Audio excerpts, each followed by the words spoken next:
دوستو آج کی اردو ڈکشنری میں آپ کے ساتھ شیئر کر رہی ہوں لفظ تعمیر، تخریب اور تعمیرات۔ شروعات کرتے ہیں لفظ تعمیر سے، جس کا مطلب ہے بناوٹ، ساخت، عمارت اور مکان، یعنی کسی چیز کی تعمیر۔ وہ کردار کی بھی ہو سکتی ہے، وہ مکان کی بھی ہو سکتی ہے، تو دونوں طرح سے یہ استعمال کیا جائے گا۔ نرمان، بھون نرمان اور سنرچنا یعنی کسی چیز کو بنانا۔ Building, constructing, construction, structure, build اور ریپیئرنگ جیسے الفاظ اس کے لیے ہم استعمال کرتے ہیں۔ مثال کے لیے جملہ ہے، نئے اسکول کی تعمیر سے غریب بچوں کو بڑی خوشی ہوئی۔ نئے اسکول کی تعمیر سے یعنی نئے اسکول کے بننے سے، اور اس طرح بھی ہم کہہ سکتے ہیں کہ اسکول کے بن جانے سے غریب بچوں کے کردار تعمیر ہو گئے یا کردار کی تعمیر کی گئی۔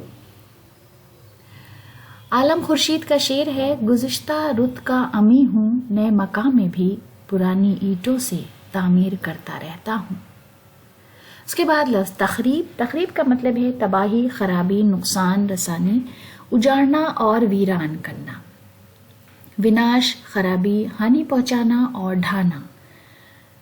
ڈسٹرکشن، ڈیویسٹیشن، سبورژن، ڈیمولیشن اور ریڈیوسنگ دا ریون، یعنی کسی چیز کو ختم کر دینا، نشٹ کر دینا، برباد کر دینا۔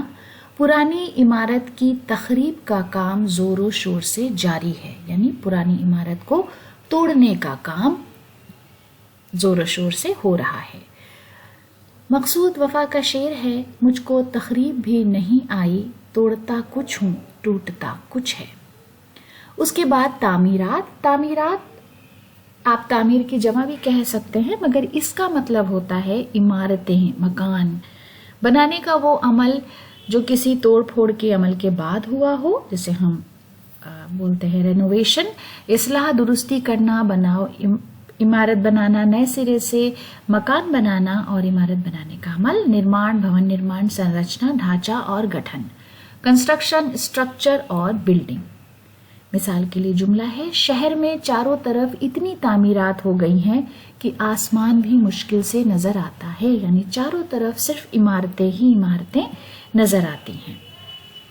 تو دوستو اسی جملے کے ساتھ آج کا ویڈیو ختم کرتے ہیں۔ اگلے ویڈیو میں آپ سے پھر ملاقات ہوگی۔ ویڈیو دیکھنے کے لیے بہت بہت شکریہ۔